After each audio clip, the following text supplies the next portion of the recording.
The student of class 10। आज हम लोग मीडियम के बारे में देखेंगे।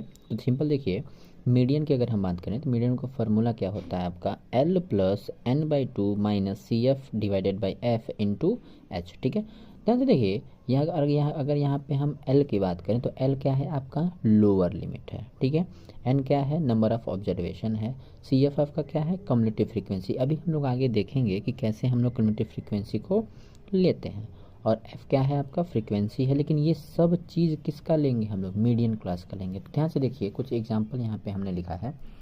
जो आपका टाइम का पूरा क्लास इंटरवल दिया है, फ्रीक्वेंसी दिया है पूरा, यही देखिए सी एफ जो निकालते हैं सिंपल आप लोग ये एरो बनाना सीख जाइए। ठीक है, देखिए इनमें हमने क्या करते हैं, इसको ऐड करते हैं, फिर 8 को 10 में ऐड करते हैं, फिर ऐसे पूरा ऐड करके टोटल कितना होगा 37 में 3 जोड़ेंगे तो यहाँ 40 हो जाएगा। इसका मतलब ये फ्रीक्वेंसी कितना आ गया 40 आ गया। ठीक है, अब ध्यान से देखिए, हम लोग बात करते हैं कि कैसे हम लोग चूज करेंगे मीडियन क्लास को। ठीक है, तो यहाँ पे हम लोग लिखते हैं n/2। n/2 कितना आएगा 40 डिवाइडेड बाई 2 कितना हो जाएगा आपका 20 हो जाएगा। अब ये चूज़ कैसे करते हैं ध्यान से देखिएगा, जो 20 आया है तो हम लोग आते हैं किसके पास कम्युलेटिव फ्रीक्वेंसी के टेबल में, देखेंगे कि 20 से ज़्यादा कौन है, 20 से जस्ट ज़्यादा कौन है। तो ध्यान से देखिए, 8 कभी नहीं, 18 कभी नहीं, छोटा ही है ये, 30 जो है जस्ट ज़्यादा है। ठीक है, तो ये वाली जो लाइन है पूरा ये जो है ये हम ले लेंगे मीडियन के फार्मूले में। ठीक है, तो ये आपका 40 है, ये आपका क्या हो जाएगा लोअर लिमिट हो जाएगा, ये अपर लिमिट हो जाएगा, ये फ्रीक्वेंसी हो जाएगा, इसकी वैल्यू ये हो जाएगी।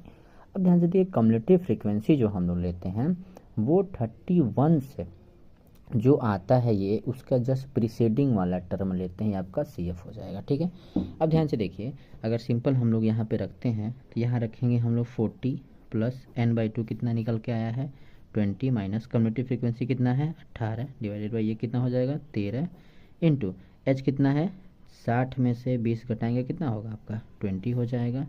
ठीक है, तो 40 प्लस ये कितना होगा 2 हो जाएगा, 2/13 मल्टीप्लाई बाई 20। कोई दिक्कत है? चलिए ध्यान से देखिए, अब आगे हम लोग सॉल्व करते हैं।